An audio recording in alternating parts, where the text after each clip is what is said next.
Hello, everybody, and welcome back to episode 2 of Exploring the Void, where we will be going to every moon and every planet in the Kerbal system.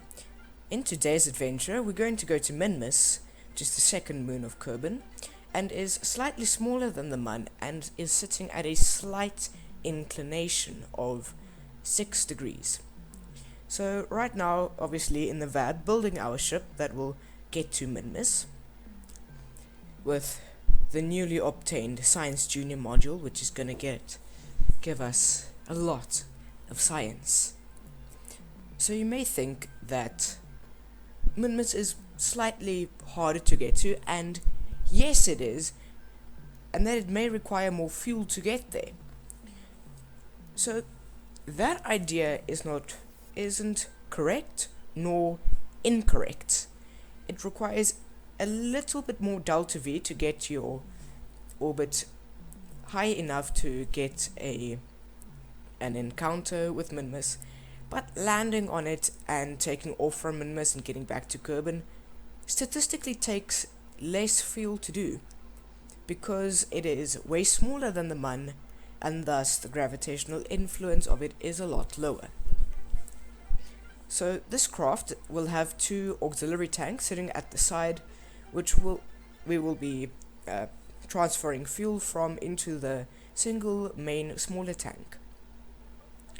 So another thing you may have noticed is that I placed a decoupler above the Science Junior module so that the Mark 1 command pod and the service bay will re-enter without the Science Junior module. Now this isn't a mistake, it is actually what I planned on doing, because that Science Junior module is very big, and really it doesn't make sense to lug it back. So we transferred all the science we got from it into a science storage container. Thus we can ditch it without having to bring it with all the science we have obtained. So this craft is called the Minty. I think it's pretty nice name. I mean, the Minty, Minmus, you get that. And the Kerbals are obsessed and think that Minmus is made of ice cream, mint ice cream, for that fact. So they chose the name the Minty, which I think is pretty cool. And now you will see me building just randomly, well, to you it would seem randomly, but I'm adding truss thingies, don't know what they're called, to the sides. Now I did this because we don't have the launch clamps yet, so I used this instead because it acts similarly to a launch clamp, and when you actually launch it looks way cooler, which you will see now with a nice cinematic pan-in of the Kerbal Space Center, the launch site, and our rocket perched on top. Now since we've got the science container storage unit, we can do science from anywhere as long as we've got a scientist to reset the materials bay, which is why I have Bob, our scientist, instead of Val or Jeb, which is who they're pilots. So that's just a reason why. Now you will see the launch with those clamps. You see it looks way cooler. So this craft is really wobbly if you want to replicate it for your own missions. So you just have to be careful with the launch. The first stage is really wobbly, so I would recommend just pressing D and panning a bit to the east, and then just pressing prograde. Now there was an explosion. Nothing vital exploded there, so Kerbals were very happy that something exploded, giving us a nice fireworks display, because no Kerbal Space Program video is complete without an explosion. So the first two stages depleted very quickly, with our final Terrier engine would have also depleted very quickly if it was not for those auxiliary fuel tanks at the side, which is why those things, the liquid fuel and oxidizer transfer floating things, are there just so that I can transfer fuel from those auxiliary tanks into that main fuel tank. So there was just a problem, it didn't transfer fuel equally from those tanks, so there was more fuel in the one than on the other, shifting our center of mass away from our center of thrust, creating torque, which made our rocket almost flip over. But I suppose at this point it's not going to be a rocket anymore, but rather a spaceship, which I think is more fitting for something that travels in space, rather than a rocket, which is just something with a big engine and a lot of thrust and fiery stuff coming out the back. It just does atmospheric flights and suborbital flights. So this is a spaceship. Big difference. Please note the difference between spaceship and rocket. So now with a nice circular orbit, we're going to left click on Minums and say set as target. So I've experimented with numerous ways to get to Minums, one being to burn normal or anti-normal at the ascending or descending node, but I found that requires more fuel, more thrust, well not thrust, more delta V to do so, and then the burn. So by just going prograde and possibly missing Minums, we'll possibly missing Minums by going either above or below its orbit, which isn't bad because then you can do a mid-course correction burn to make sure you have a slightly better equatorial orbit. It's now just making sure we get an encounter, even if it's just a bad encounter, going for a polar orbit at Minums. Now warping to the point where we are going to do that, where we are going to execute the burn to get to Minums.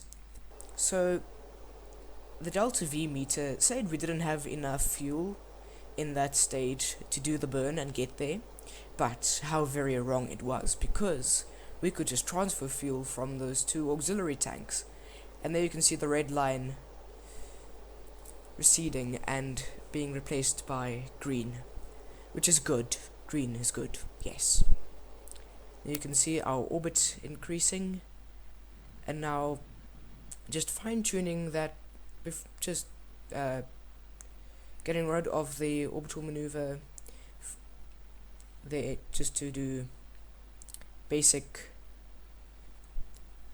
slight basic adjustments, and now making our second maneuver node to get our Minums encounter more equatorial and just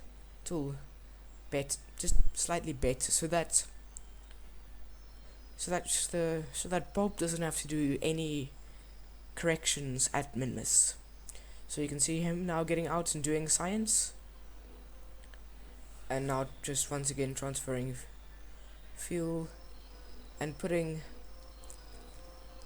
the fuel transfer windows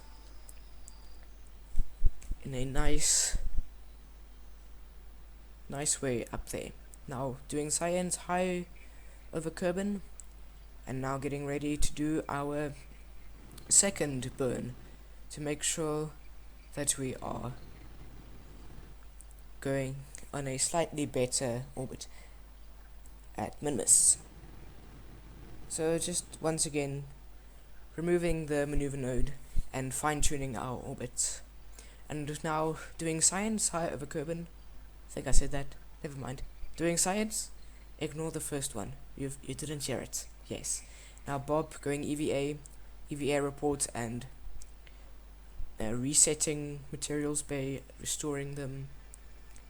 Now getting ready to warp to Minums, warping high over Minums so that we can do science there.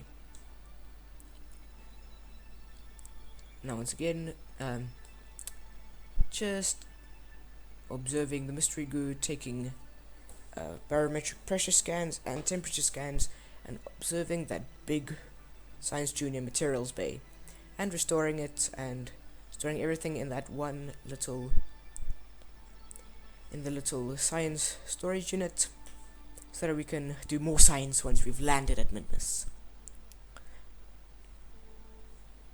We're now doing science low over Minmus.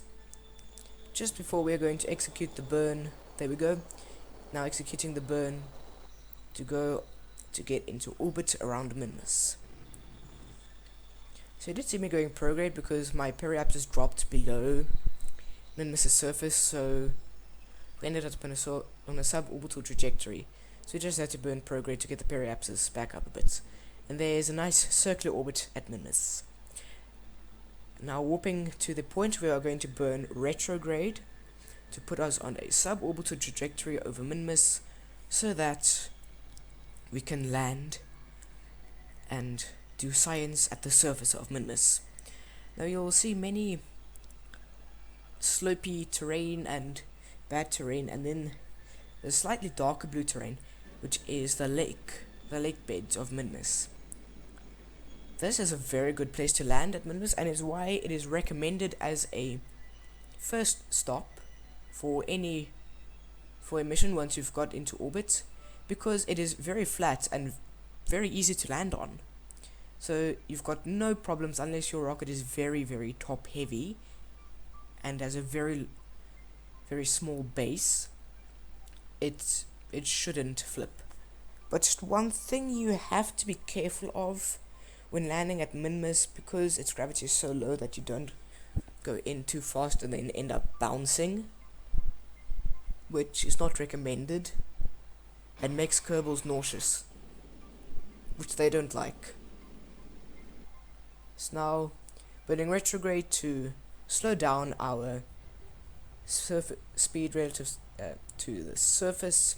Just make sure that when you do this that your nav ball is set relative to surface and not to orbit, because that's one thing that Minmus is prone to. And there's a nice pan-in of our spaceship landed at Minmus. And now getting ready to do all the science at Minmus, doing the Science Junior module, all mystery goo, barometric pressure scans and temperature scans, crew report, and then transferring everything into that science storage container. No, that's wrong. Science container. Yes. And now with all the science transferred there, got 24 experiment reports in there. Bob can go EVA, reset all those science experiments and do an EVA report. And then finally, once he's done restoring it, let's go. Oh, Bob remembered he ate all the snacks. He was very depressed.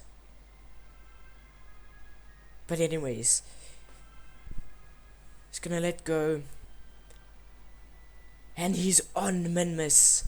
Everybody at mission control very excited. Very excited. Chucking mugs about again. Throwing papers. Blasting confetti cannons. And Bob jumped over his spaceship. That he liked very much. So he repeated it. Now this was a surprise to everybody back at Kerbal Space Center. They didn't realize that gravity on Minmus was so low that you could jump over skyscrapers. And if there was a VAB built on Minmus, you could potentially jump over the VAB. And there's Bob now planting the flag, which unfortunately is a bit dark. So naming the site where we've landed, naming the flag after the site where we've landed. And Bob now using his EVA jetpack, which works brilliantly on Minmus because of the low gravity. He's able to fly up, grab the handles on his Mark 1 command pod board, and then get ready for the return trip. Now just transferring fuel once again from those auxiliary tanks into the main tank, and just making sure those windows are up there for the ascent. Now, as on Kerbin, when you ascend, it is a good idea to go east, because I think all planets in Kerbal Space Program orbit, is it clockwise or counterclockwise? But anyways, they orbit in the same direction. So now burning, and then I realized I got an escape trajectory right then and there, so I just had to burn retrograde quickly, just to make sure that Bob wasn't flung into a very, very high orbit over Kerbin. Now, transferring the remaining fuel from those tanks into the single tank, and the auxiliary tanks are released on a suborbital trajectory so that no debris is left in orbit, which is something the Kerbals had to sign to Kerbal law or whatever, I don't know, but they had to sign that to make sure that there is minimal debris left in orbit. And now burning just to make sure we've got a nice round orbit at Minums. And now this is something you should know. You have to make sure that when you burn, that it is facing, that when you are facing Minums, that Kerbin is, that if we were to draw a line from Kerbin to Minums, that is just a straight line. No, I don't know how to explain it, but just do what I do, it works. Sorry, I should see how to explain that better. Maybe in the man mission, which is coming up soon, guys, so get ready. Make sure you ring that bell to make sure post notifications come up, so that you are notified nice and early for the man mission. And now you can see Bob re-entering Kerbin atmosphere, plasma looking at the window, with a late staging of that thing and a nice explosion in the background. I was scared that decoupler would hit us, but luckily it did not. Now temperature gauges did go on, and that Mark 1 command pod started overheating. So one thing that I've found that works when stuff starts overheating is just to spin. I think it regulates the temperature over a larger area, and thus diminishing any significant heating effects, which obviously would occur if you're going in at 3 kilometers per second. No, yeah, it is 3 kilometers per second, 3,000 meters per second. And that ablator is really being chewed. Luckily we had excess ablator. It's better to have excess ablator than not excess ablator, than too little ablator, because once the ablator runs out, it can start causing problems. And now, since most of our speed has died down, we can jettison that heat shield, which I have set to so that when it jettisons, the force with which it jettisons is set to 0, so that it doesn't jump and then come back and destroy stuff. And they deploy the parachutes, have been deployed, the drogue chutes, and the main chute has been deployed, with the drogue chutes now fully deploying. And now Bob went to do science, but then fell. Unlike Jeb, he uses his parachute for emergencies only. So he used his parachute there and landed just a little bit, somewhat further away from his command pod than he would have intended, but luckily he can swim. Which I don't know how they swim. I mean, their suits must be so heavy. And now, guys, we have obtained 1,149 science from that Minmus mission, which is significantly more than what we would get from the Mun, which is odd. I think it's measured, get more science the farther away from Kerbin it is. So that's nice. And now researching a lot of stuff critical for the mine mission, such as stronger engines, bigger fuel tanks, and all that stuff. And I also want to make the mine mission like an Apollo style mission, which means you've got two ships, which is the mothership and the lander, which are docked together, and then you separate the lander lands on the celestial body, and then goes back up to the mothership, redocks, and then gets back. But for you guys, I think I can make it so that it's just a single landing and then coming up, no docking. I can do a later docking tutorial just to show you well how to do it. It is hard. And thank you guys for watching this KSP video. Please like and subscribe. Goodbye.